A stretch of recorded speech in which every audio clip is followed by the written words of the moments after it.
So as far as getting out of the CM program, we had to go through which the CM program definitely. When I got out, I was honestly not on the crazy shit that I was before.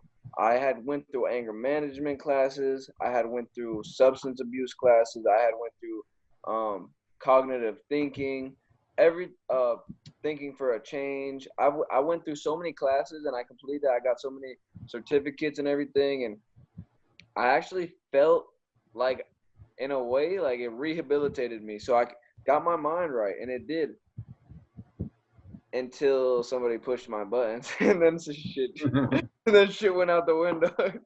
But so when I got out, I I can't remember. I know we got out like the day before New Year's or something. All right. So we get out the day before New Year's, and we get into this new dorm, and I'm the only blood, Chip's the only seven, and the rest is just Kings, Zoes, Arnett's, X-Men's, whatever. And this was actually a King's house. I know I told you it was a Zoe house, but I say that because the Kings had that house, but the majority was Zoe's. Yeah. So and that doesn't really sit well, because they feel like, wow, how is this their house when there's so many of us in here? That's how wars start, just off of envy and like property. Like, this is my property, this is my shit, this is my house, this is my shower, Yeah. this is my Everybody phone. want to be top dog. Exactly. So when we went in there, there's only one phone in this dorm, mind you, right? So all that, this is my house, I'm getting on the phone first. I'm not going for that shit, bro. I don't give a fuck. I'm not going for that. I got people to talk to. I got, I gotta get on that jack. So anyways, we had like a little group discussion in the room, and I said, like, I don't know how you guys think things are gonna be ran in here. I don't know, like, a lot of these people I didn't even know, like, they were nobodies to me. You feel me? I've already been here doing this, and along with everybody else that came with me from the CM program, we've all been on this compound for a long amount of time, like longer than most of the population on the compound. So we basically said how things were gonna go. That's how it worked. And I got that spot on the phone. I got my shower. I just wasn't gonna go for that. This is my house shit. Okay, you could call it your house if you want to, but you're gonna respect my living area. You're gonna respect, like, you know what I mean, my space, and that's it. So, and Chip was on board with that. Russia was on board with that. Everybody spoke for their own organization, and everything was straight. Honestly, bro, this was a peaceful time. When I got out of CM, there was no war, and that was something uncommon to me. Yeah. Like, so I was chilling, and we were smoking some sticks, a K2 or whatever, and smoking cigarettes and smoking weed, and we were all smoking together, and that was weird. Like, smoking with Zoes and like hanging out with different, like, it was kind of calm, and it was a fresh breeze. You know what I mean? I wasn't lacking though. Don't get me wrong. I wasn't like, oh, these are my homeboys. I already know once that call comes down, once they say, hey, it's wartime, all that shit is over with. You Yeah. could have been smoking a joint with me 2 seconds ago, and shit hit the fan, and that's it. So sorry about your luck, bro, but you're the closest one to me. You know what I mean? So what happened was, we were all chilling, everything straight. Then there was this, and this is crazy because you were just talking about this on the interview you did. Well, not the interview, but the show you did with Christina, and you had said that COs, they'll they'll take a liking to certain people and then start taking a liking to a certain association. And so this dude was a white CO, and he was fucked up about the Zoes, and he had basically told him, like, you know, if you guys set things off, I'm gonna spray them, and I'm gonna say that they attacked you guys and blah blah blah, and I didn't see nothing besides that. Well, what happened when they were really supposed to take flight, I was playing poker. I was over there playing poker, and I seen them moving kind of funny. So I was like, let me go put my shoes on, right? So I put my shoes on, and they're all like, they're like, yo, what's going on? Like, what's the pressure? Like, why you got your shoes on and shit?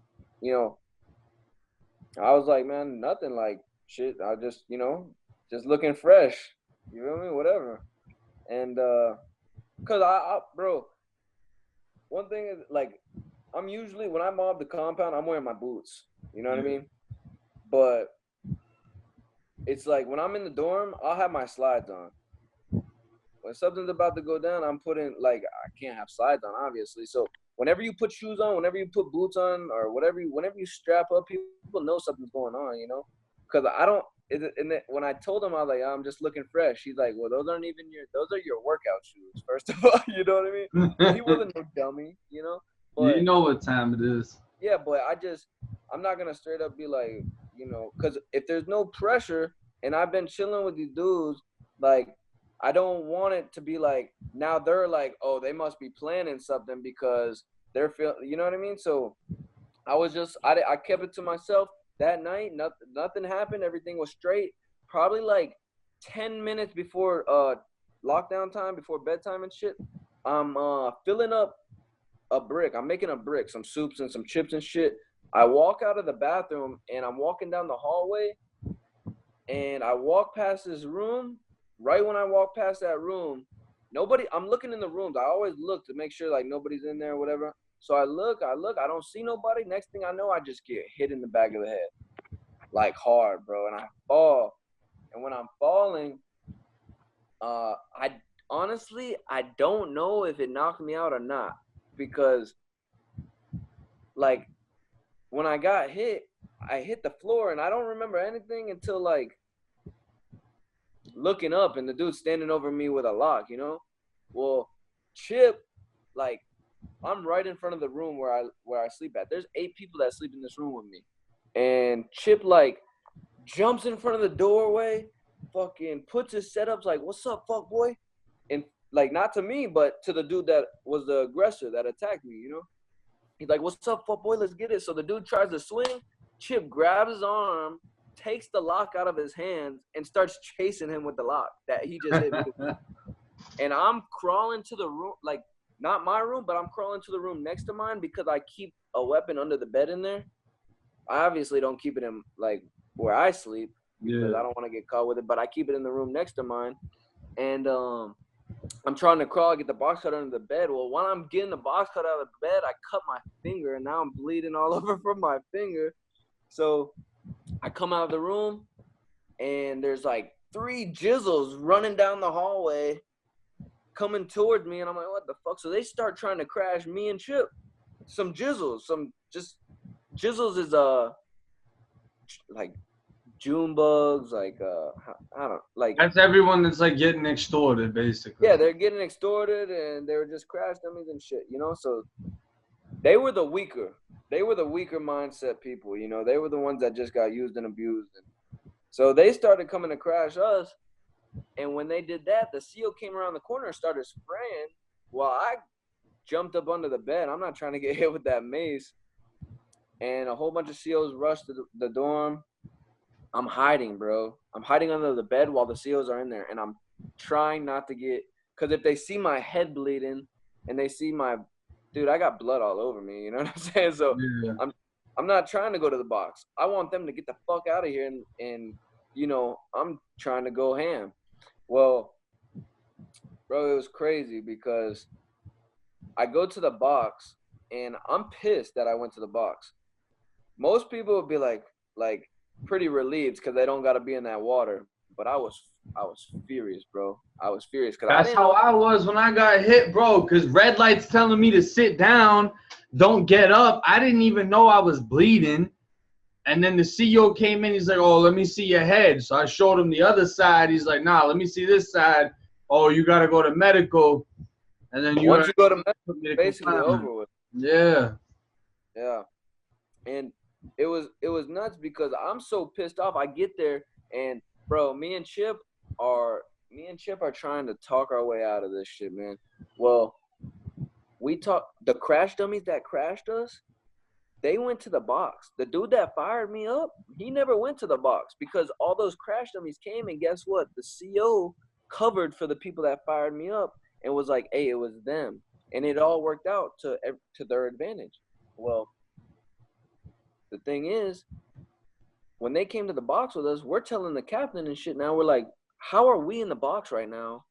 The people that did it are already in the box now. So why, like, you know what I'm saying? If the CO said they did it, then why are you? I was like, I didn't see who did it. I don't know. I got hit from behind. I didn't see. But if the CO is saying that, then why am I in here under investigation as well? Bro, I got out the box with Chip the next day. The very next day, bro. I had stitches. I was glued. Like, not glue, the butterfly stitches. It wasn't like no stitching in my head. Yeah. I still got a may or may not go away. This bitch is still there. It might one day it may go away. But they patched me, bro. I had to get stitches yeah, in my head. yeah. It was just like a lump, like a bloody lump that wouldn't stop bleeding for like, dude, I got out of confinement still bleeding.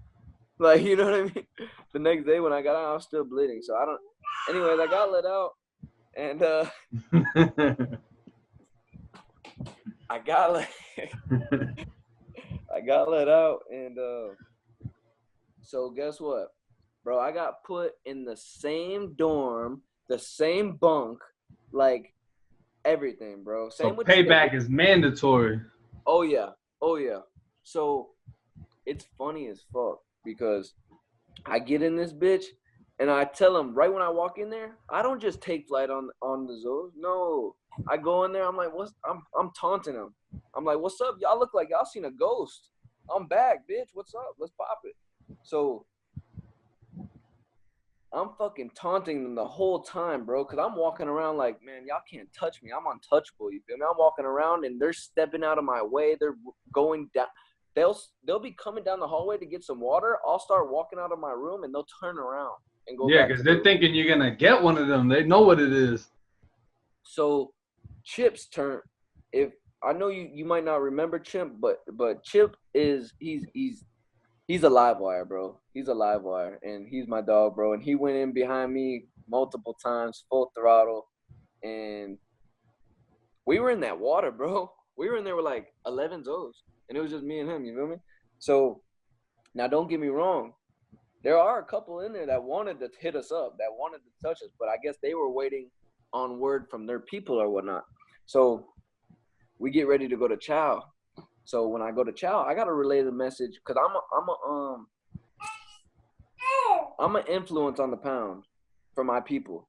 So if I go and I say, hey, this is what I'm gonna do, whatever you guys feel y'all want to do after that, which, bro, since I say I'm an influence, they're gonna follow in what I do. You know what I mean? I'm taking flight. I feel some type of way, so I gotta tell them boys what's going on, and I know what's gonna follow. Them boys are gonna handle what they gotta do, and that's just how it's gonna go. So anyway, when we go to Chow, I lace everybody up at Chow. I'm like, man, look, I'm not. They're trying to tell me like, wait till we get everything ready. I'm like, man, fuck that. I'm going. So, but I'm not trying to do it in no crash dummy way, bro. I'm trying to do it, handle as many people as I can, and whatever happens at the. One thing I know is I probably won't get to sleep in this dorm tonight. I probably won't get to sleep because it's just not gonna happen like that, bro. You know what I'm saying? Where's the cup of yak? I'm staying up all night, and we're gonna play it like it's, you know what I'm saying? Like it's World War. So when we get back, they're all waiting. Literally, they're all waiting, trying to crash me as I walk in the door. Well, when I walk in, at first, I pulled out my banger. So I'm like, what's up? Let's handle this.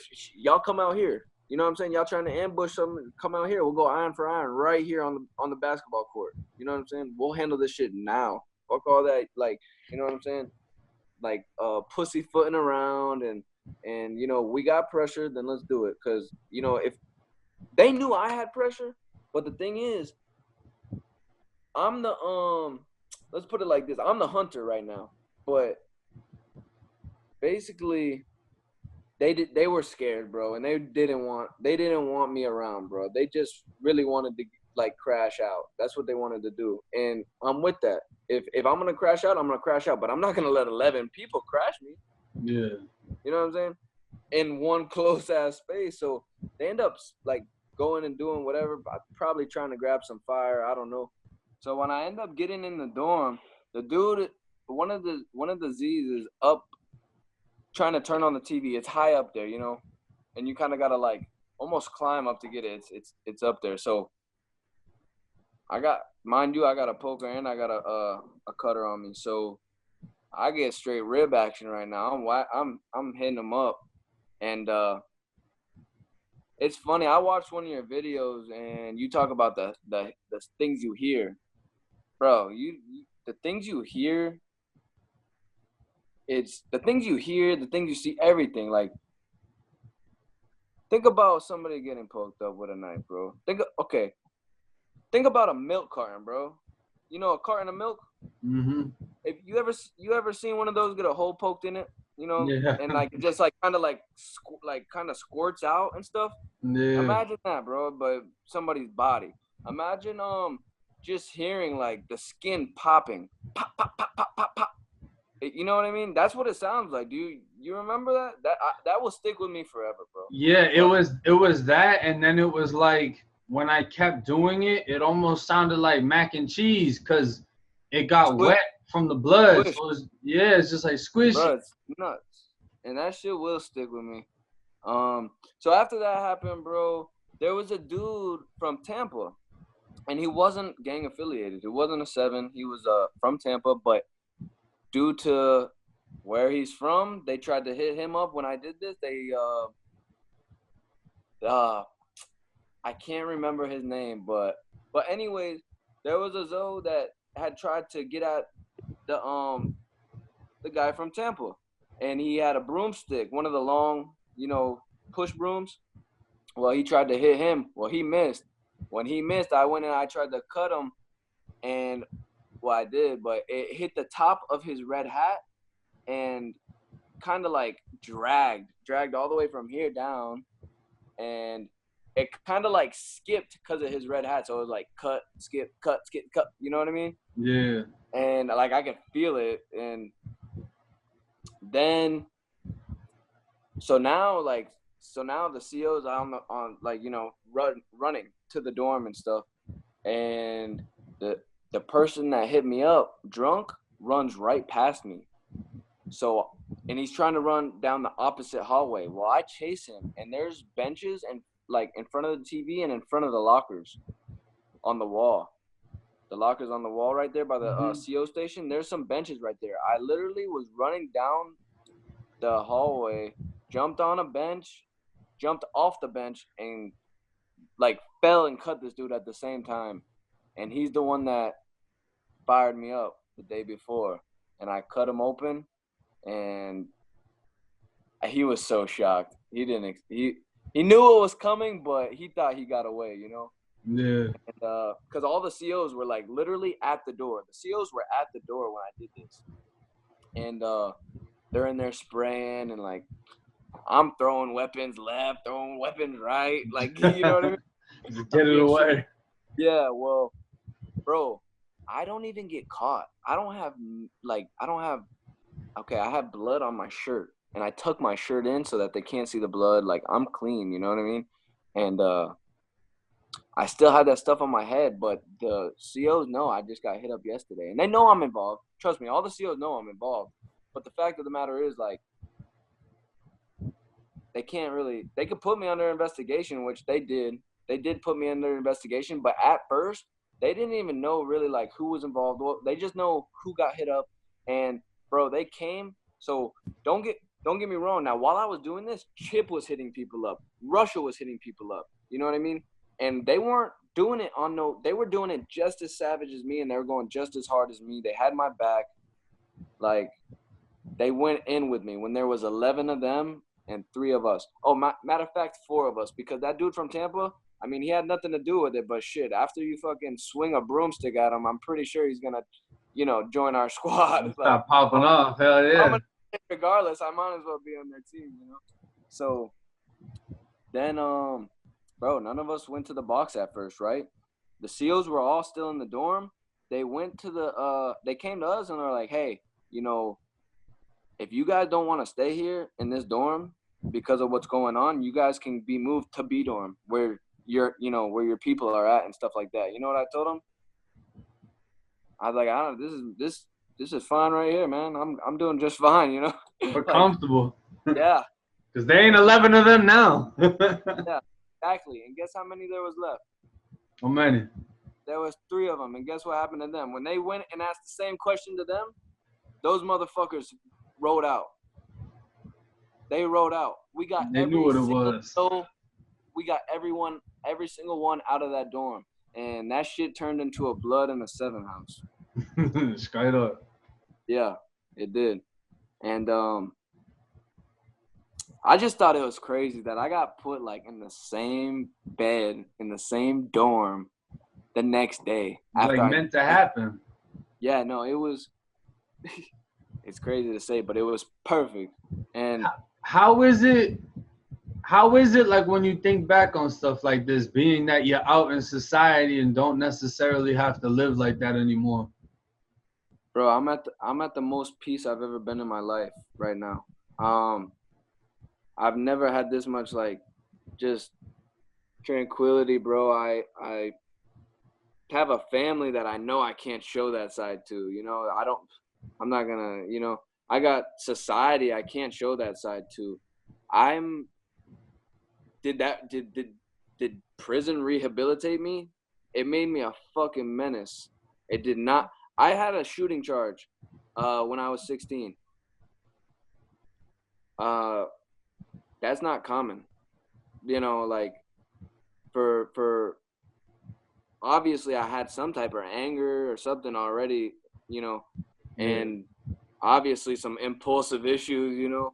Well, when I got out of prison, yeah, okay, you can use that excuse a lot. Oh, I have anger issues. Oh, I have impulse issues. Bro, once you're looking at going back to prison, like, for a lot of time, yeah, you could say, oh, I don't give a fuck about nothing. But that's for ignorant dumbasses. You know what I'm saying? Like, bro, I got out. Was I humble? Absolutely not. I was a live wire when I got out, bro. I didn't know how to. I got tried at the gas station. I took off at the gas station. You know, that's why I moved away from this. Bro, I was getting in when I first got out. I was getting in trouble where I got out. I got out and I was living in Port St. Lucie. I was living in by Fort Pierce over there by like Palm Beach area. Yeah. And that's where all the Zoles are at. Tell me about it, bro. You moved in with the Zoles? Nah, there's a bunch of homies over there too. I met a bunch of homies from the adult vamp that I was hanging out with. So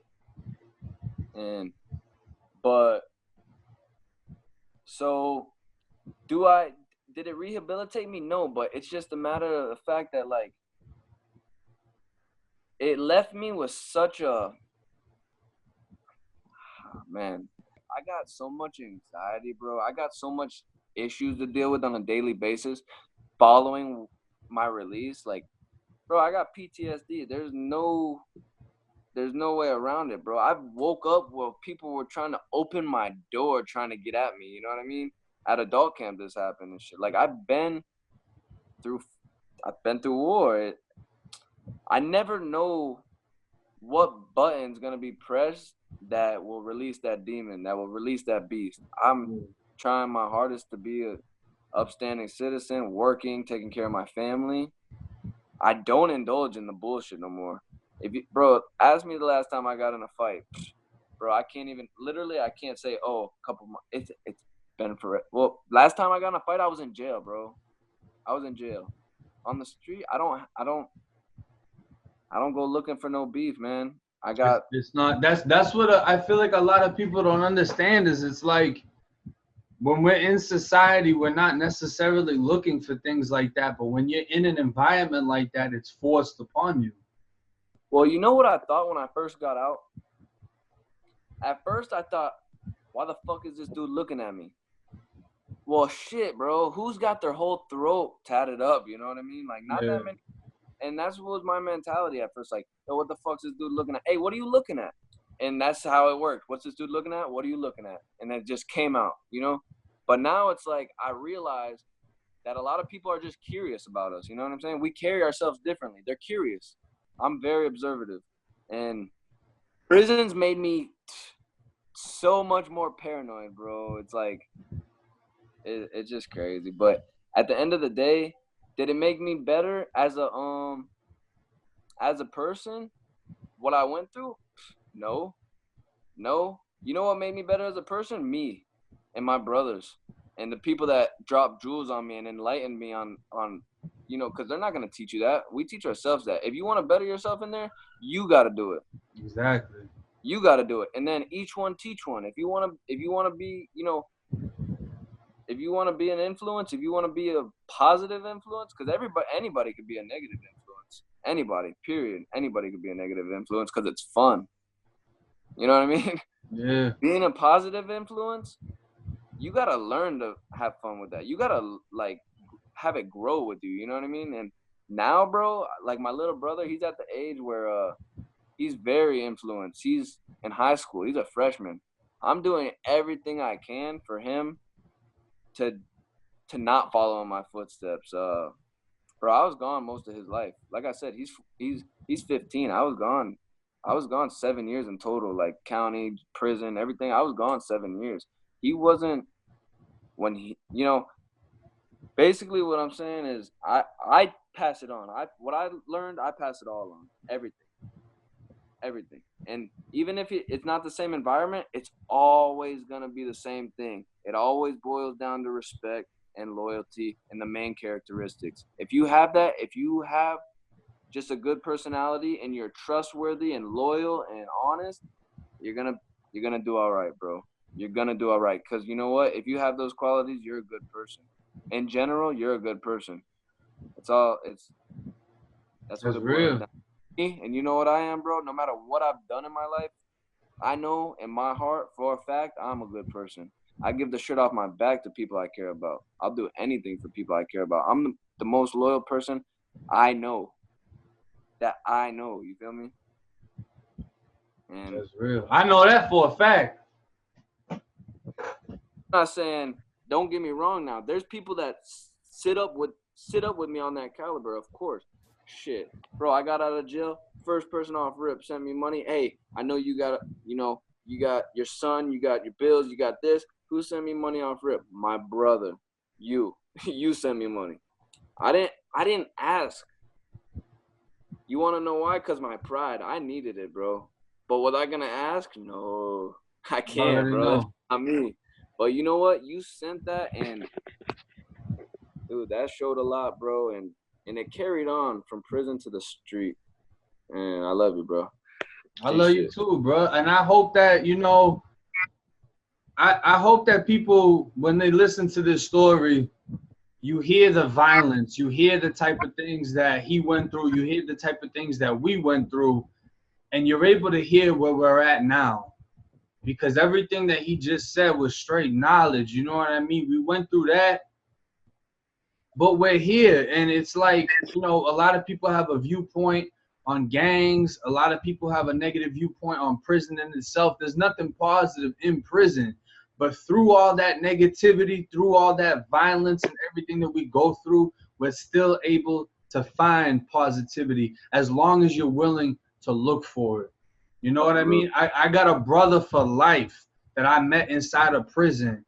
We went through hell and back, and now we're out and we're able to do better. And that's the reason that I really wanted to bring bro on to speak to y'all and to tell his stories, because I know how savage he was inside of that prison.